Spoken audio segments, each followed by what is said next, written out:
Ketika kita ingin mengenal Allah Subhanahu wa taala, ma'rifat Allah, maknanya mengenal Allah. Ketika kita ingin mengenal Allah Subhanahu wa taala, maka bagaimana caranya? Mengenalnya itu bukan dengan mengimajinasikan Allah Subhanahu wa taala. Laisa ala sabil hal, maknanya bukan dengan mengimajinasikan Allah, akan tetapi dengan apa? Dengan mengetahui hal yang sifat-sifat yang wajib untuk Allah, sifat yang jaiz untuk Allah, sifat yang mustahil disebutkan kepada Allah, disifatkan kepada Allah. Ini cara kita mengetahui, mengenal Allah Subhanahu wa taala, bukan dengan mengimajinasikannya. وكذلك معرفتنا بالأنبياء تكون بمعرفة ما يجب لهم وما يجوز في حقهم وما يستحيل في حقهم عليهم الصلاة والسلام. Begitu juga ketika kita ingin mengenal para nabi Allah, kita mengenalnya bagaimana? Dengan mengetahui hal yang wajib bagi mereka. Maksudnya wajib bagi mereka bagaimana? Hal yang ini harus disifatkan kepada mereka, hal yang ini jaiz disifatkan kepada mereka, boleh. Yang terakhir adalah hal yang mustahil disifatkan kepada mereka. Ini cara kita mengenal para nabi Allah alaihimus salatu wassalam. هنا ذكر ماذا يجب في حقهم عليهم الصلاة والسلام، فقال يجب في حقهم الصدق، فكل الأنبياء صادقون ومشهورون بكونهم صادقين قبل النبوة وبعدها. Di sini disebutkan pertama dari hal yang harus diwajibkan, hal yang wajib bagi para nabi, yang harus dinisbatkan kepada nabi adalah as-sidq. Apa itu as-sidq? Jujur.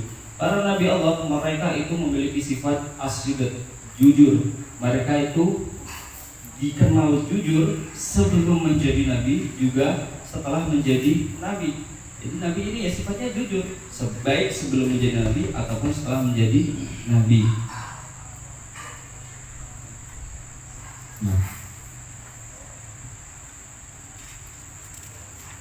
والأمانة يعني هم أمناء في تبليغ، وأمناء يعني إذا شخص وضع عندهم شيئا على سبيل الأمانة لا يأكلونها بالباطل، إنما يؤدون الأمانات إلى أصحابها. Para nabi Allah juga disifati dengan amanah. Jadi apa itu amanah? Dapat dipercaya. Gimana amanah itu? Contoh dari amanah adalah ketika beliau menyampaikan suatu hal, beliau itu tidak menyampaikan hal yang sebaliknya. Jadi ketika menyampaikan amanah untuk tabligh, ya tablighnya bagaimana? Bukan menyampaikan hal sebaliknya. Jadi Allah memerintahkan untuk menjawab hal ini, ya beliau sampaikan sesuai dengan hal tersebut. Begitu juga ketika seandainya ada orang yang meletakkan sesuatu dititipkan kepada para nabi Allah, ini aku titipkan, gak bakal beliau makan, gak bakal para nabi makan. وإن كان أحد سألهم استنصحهم بشيء فإنهم ينصحونه ولا يخونونه فلا يخونون النصيحة. Begitu juga ketika para nabi Allah ini dimintai nasihat, disewani dimintai nasihat, bagaimana? Mereka akan memberi nasihat yang tidak bersifat khianat. Gak ada khianat di situ. Ya nasihat yang sesuai dengan syariat. Gak akan mereka berkhianat, mengatakan sesuatu yang gak layak dikatakan. Gak amanah. Pasti para nabi Allah itu amanah. هم مشهورون بذلك قبل النبوة وبعدها. Para nabi Allah ini disifati amanah, mereka ini dapat dipercaya amanah baik sebelum menjadi nabi ataupun setelah menjadi nabi. فرسولنا صلى الله عليه وسلم كان يطلق عنه أنه هو الصادق الأمين حتى قبل بعثته عليه الصلاة والسلام. Rasul kita Nabi Muhammad Sallallahu Alaihi Wasallam, beliau itu dikenal dengan sebutan As-Sadiqul Amin. As-Sadiqul Amin. As-Sadiqul Amin yang mananya itu Rasul adalah orang yang jujur dan bisa dipercaya. Nah ini beliau terkenal dengan As-Sadiqul Amin. Ini itu sebelum menjadi nabi, sebelum diutus menjadi nabi. Jadi Rasul itu terkenal dengan julukan As-Shadiqul Amin, baik sebelum menjadi nabi dan juga setelah menjadi nabi. قبل أن ينزل الوحي على الرسول صلى الله عليه وسلم بنحو 5 سنوات حصل سيل في مكة، نزل المطر وحصل سيل فانهدم جزء من الكعبة. 5 سنوات. نعم. Jadi ada kisah, ini kisah yang berhubungan Nabi Muhammad.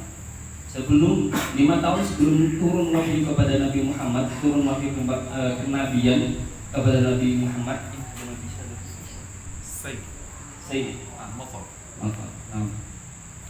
Jadi 5 tahun sebelum Nabi Muhammad diutus menjadi nabi, sebelum turun kepadanya wahyu kenabian, ini tuh turun banjir di Makkah. Ada banjir di Makkah disebabkan hujan. Ya kan? Yang banjirnya itu menyebabkan Ka'bah hancur.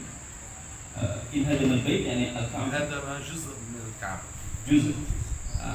Hancur disebabkan banjir ini, hancur sebagian dari Ka'bah. Bukan semuanya, sebagian dari Ka'bah. فأعادت قريش بناء الكعبة. Maka suku Quraisy apa yang mereka lakukan ketika Ka'bahnya itu hancur? Ya kan, mereka renovasi kembali. فلما وصلوا إلى وضع الحجر الأسود في موضعه اختلفوا من يضعه. Ketika udah sampai step peletakan Hajar Aswad, batu Hajar Aswad, dan mereka ini terjadi pertikaian. وكادوا يقتتلون فيما بينهم من يكون له الشرف بوضع الحجر الأسود في مكانه. Sampai-sampai itu hampir-hampir mereka saling membunuh. Ya, kata mereka, ini siapa yang harus meletakkan Hajar Aswad? Siapa yang paling mulia untuk meletakkan Hajar Aswad ini? سحبوا السيوف على بعضهم. يعني تجهزوا للقتال، رفعوا السيوف. Sampai-sampai mereka itu udah ngangkat pedang. ثم اتفقوا على أن أول من يدخل إلى المسجد الحرام من باب معين يجعلونه حكما عليه.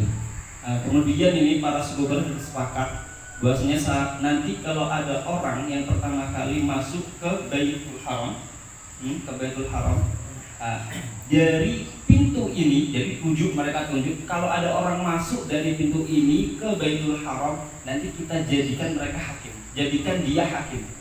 فلما اتفقوا على ذلك كان أول الداخلين بعد اتفاقهم هو محمد بن عبد الله. Masya Allah. Kemudian setelah mereka sepakatkan, mereka melihat Nabi masuk. Akhirnya yang jadi hakim siapa? Nabi Muhammad Sallallahu Alaihi Wasallam. وكان بعد لم ينزل عليه الوحي بالنبوة آنذاك. Dan pada saat itu belum turun kenabian, wahyu kenabian. فكلهم صاحوا قالوا قبلنا بالصادق الأمين. Terus mereka ketika melihat yang gitu kan Nabi Muhammad masuk ke Baitul Haram, mereka apa? Semuanya teriak sahu, teriak apa? Kami terima ini As-Shadiqul Amin. فهو مشهور بكونه صادق أمين حتى قبل نزول الوحي عليه. Jadi Nabi Muhammad ini terkenal sebagai As-Shadiqu Al-Amin sebelum kenabian. Begitu juga setelah kenabian. وهذا ليس خاصا بالنبي محمد أنه صادق أمين لكل الأنبياء. Tapi ini diperhatikan, hal ini bukan khusus untuk Nabi Muhammad saja, tapi seluruh Nabi Allah ini sifatnya kayak gini.